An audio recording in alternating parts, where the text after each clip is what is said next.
Es 3 de octubre, el año 2022, y esto es Al Latido de la Actualidad. Hola, soy Prado Salamanca y trabajo en la Unidad de Insuficiencia Cardíaca de Medicina Interna del Hospital Virgen Macarena de Sevilla. Hola a todos. Tras nuestras merecidas vacaciones de verano, volvemos a la carga con nuestro podcast, y para nuestra vuelta al cole particular hemos querido traer a nuestra amiga Prado Salamanca, que viene a hablarnos sobre cómo identificar a los pacientes con insuficiencia cardíaca que pueden tener un peor pronóstico. No voy a perder ni un segundo más, vamos directo al grano. Prado Salamanca, ¿cómo estás, amiga mía? Muy bien, Raúl, muchas gracias por invitarme, encantada de participar. Todo lo contrario, gracias a ti por aceptar la invitación y bueno, pues te vamos a poner a trabajar del tirón, si te parece, ¿vale? Vamos a entrar directamente al trapo y Prado, vamos a hablar hoy acerca de un score, que es el score PICTER, que nace del estudio que tiene su mismo nombre, el estudio PICTER. ¿Por qué se diseñó en su momento este estudio? Pues el objetivo del estudio era valorar cuántos enfermos de los que ingresan por insuficiencia cardíaca en nuestros hospitales tienen criterios de insuficiencia cardíaca avanzada o de insuficiencia cardíaca terminal. Esto es una pregunta que tenía un compañero nuestro, el doctor José Luis Arias. Él siempre tenía la percepción de que había muchos pacientes que eran terminales y que no se identificaban como terminales. Y de hecho el estudio lo confirmó. De todos los que se incluyeron, el 23% eran pacientes con insuficiencia cardíaca avanzada. Yo recuerdo perfectamente cuando se lanzó el estudio, creo recordar que fue antes de unas navidades, y me acuerdo el aluvión de centros que se iban sumando pues prácticamente por horas al estudio. Al final, ¿cuántos hospitales participaron? Sí, la verdad que fue un éxito enorme de participación para el grupo nuestro de insuficiencia cardíaca IFA. Pues al final fueron 74 hospitales y la verdad es que hubo una representación muy buena de todas las comunidades autónomas.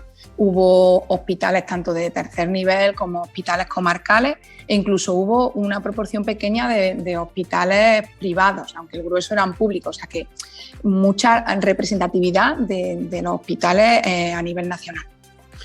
Prado, yo creo que uno de los éxitos de este estudio y el por qué tanta gente se quiso sumar de entrada era porque la pregunta nos parecía bastante interesante realmente, porque no es una pregunta habitual hacer un estudio para identificar a los pacientes que van a tener un peor pronóstico, pues de entrada no es algo que tú veas muy frecuentemente realizada, ¿no? ¿Qué piensas tú que podría aportarnos esto en la práctica habitual?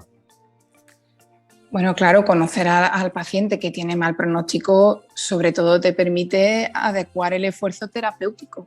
Si un paciente está en la fase final de la enfermedad, como sabes, pues, comienzan a reingresar, entonces es bueno para reforzar un seguimiento, hacer eso, que estos pacientes ingresen lo menos posible, valorar síntomas que a lo mejor se han pasado, ¿no? Síntomas refractarios que influyen mucho en calidad de vida. Incluso derivar a cuidados paliativos si el paciente tiene necesidades paliativas importantes que no podemos manejar nosotros y sobre todo informar al paciente y a la familia de que el pronóstico es malo para que el paciente exprese sus preferencias al final de la vida y poder respetarlas en la medida de lo posible. Totalmente de acuerdo, yo creo que ayuda a planificar la asistencia del enfermo en global, ¿no? Y que es una herramienta que tenemos que utilizar sí o sí.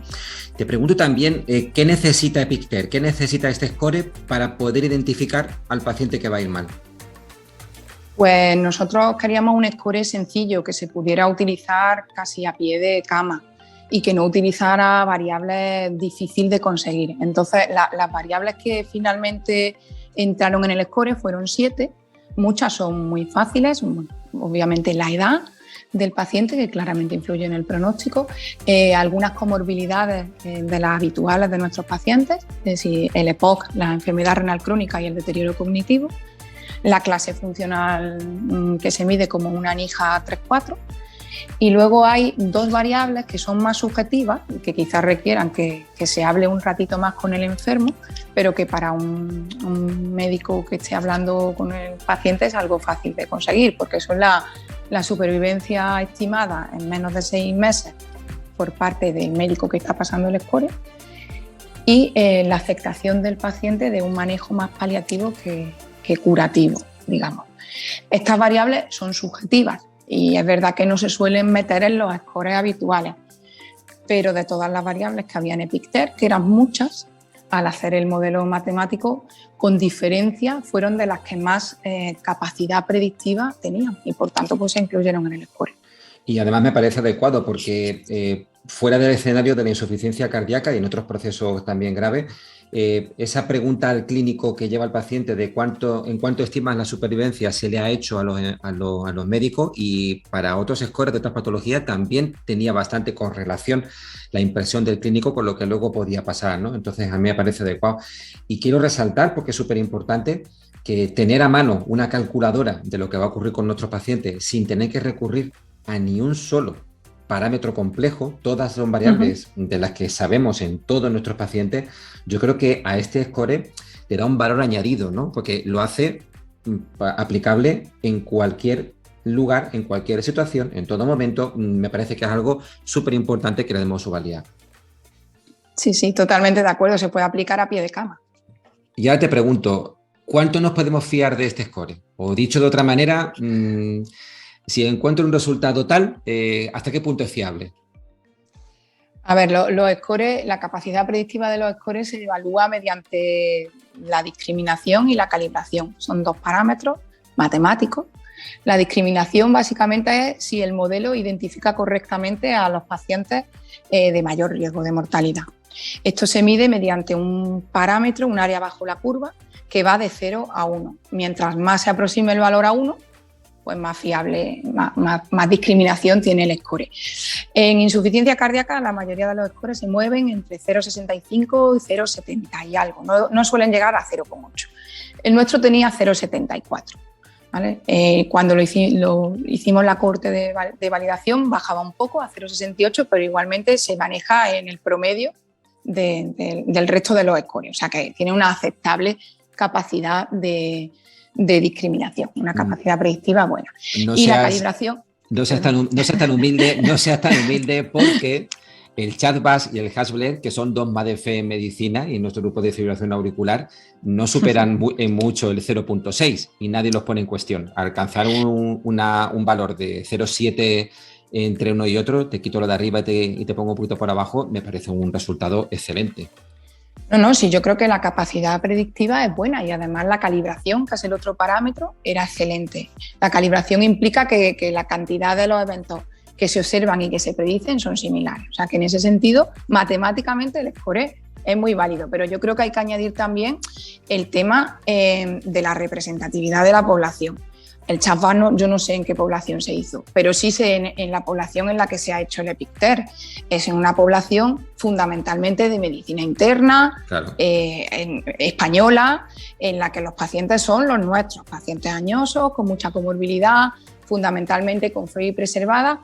O sea que a nivel de representatividad de la población, el score es absolutamente fiable porque se ha desarrollado en una población que es exactamente equiparable a la que lo vamos a utilizar, ¿no? Porque lo vamos a utilizar sobre todo en nuestros pacientes. Entonces, en ese sentido, yo creo que el score es muy fiable. ¿Qué le queda? Pues validarlo en una población externa, que eso es la segunda fase en la que ya estamos trabajando. Muy bien. Ya solo por curiosidad, ¿cuántos grupos con diferente probabilidad de supervivencia se identificaron en el estudio?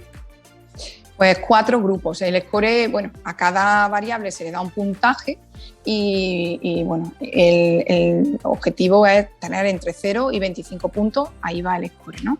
Son cuatro grupos de riesgo, va desde riesgo bajo, cuando tienen menos de 3 de puntuación, un riesgo moderado de 4 a 9, alto o muy alto, cuando es mayor de 17. Y eso implica que la probabilidad que tiene el paciente de fallecer en los próximos 6 meses va desde el 6% en el grupo más bajo hasta el 54% en el grupo más alto. Fijaros qué diferencia a la hora de poder tomar decisiones si tú, antes de empezar a trabajar con un paciente o tomar las decisiones de su tratamiento o de dirigir la terapia o dirigir los cuidados paliativos, como decía antes Prado, la diferencia que hay tan abismal en saber este dato para la hora de trabajar con ellos, ¿verdad? Y última pregunta, ¿crees que deberíamos acostumbrarnos a manejar este tipo de herramientas un poco más en nuestro día a día? Porque yo no sé qué sensación tienes tú, Prado. Yo tengo la certeza de que tenemos un montón de herramientas muy buenas para poder predecir el pronóstico de los pacientes, pero es que luego realmente no llegan a la práctica habitual y es una pena.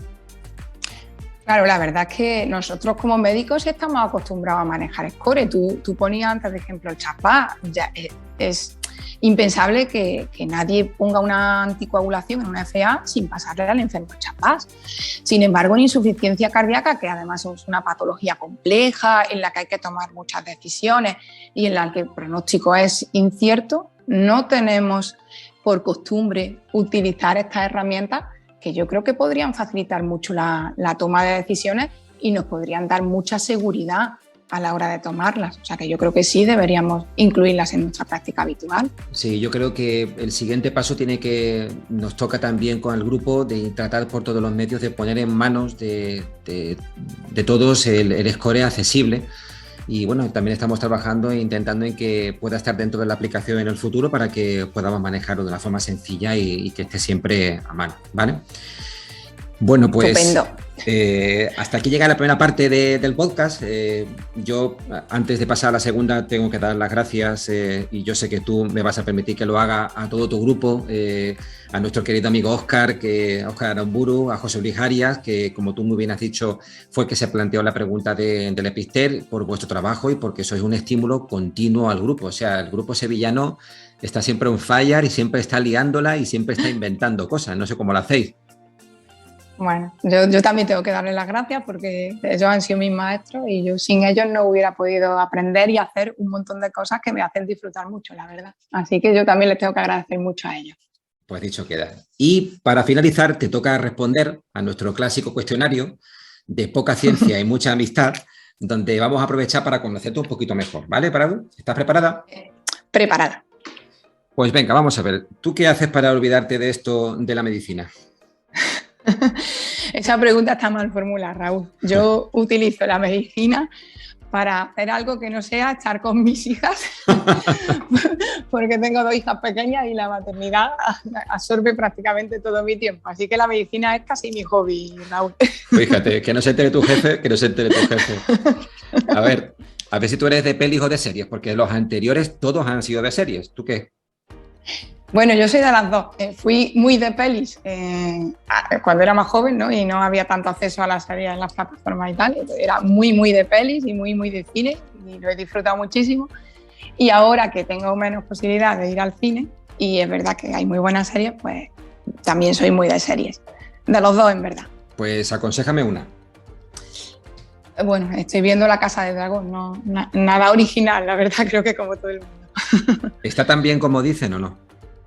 Hombre, si te gusta Juego de Tronos, sí.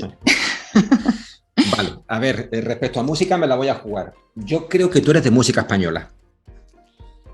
Ay, soy muy de música en general, me gusta muchísimo, pero proporcionalmente escucho mucha más música en inglés, la ¡Ostras! verdad. Pero bueno, también me gusta la música española. Oye, pues dinos cuál es tu grupo favorito de música, aunque sea inglesa, no pasa nada. Pues quizás no es el grupo que más escuché ahora, pero por lo que me ha acompañado durante muchísimos años, me gusta muchísimo Radiohead. Radiohead, bueno, bien, eres cañera. Y Prado, la pregunta más complicada, la última, ¿cómo te imaginas tú dentro de 10 años?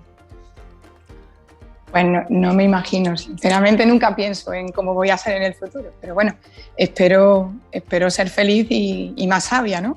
Para eso de la edad, ¿sabes? Wow, eso seguro, y espero que sigas dando guerra, que sigas haciendo muchas cosas en el grupo y que, bueno, pues que sigamos manteniendo esta relación de amistad, porque eres una persona súper simpática, jovial y que cuando estamos un poquito contigo, pues siempre estamos todos súper contentos y sonriendo. Así que la verdad es que es una suerte poder contar contigo, Prado.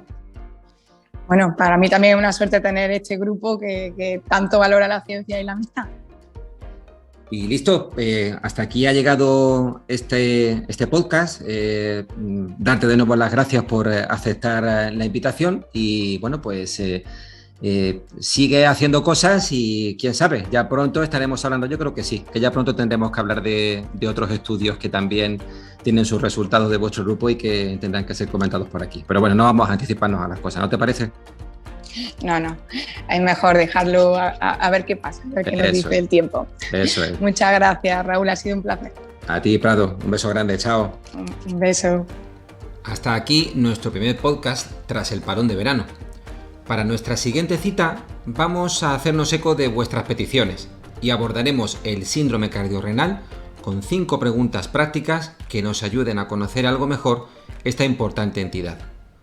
Gracias por estar atentos y nos vemos al latido de la actualidad.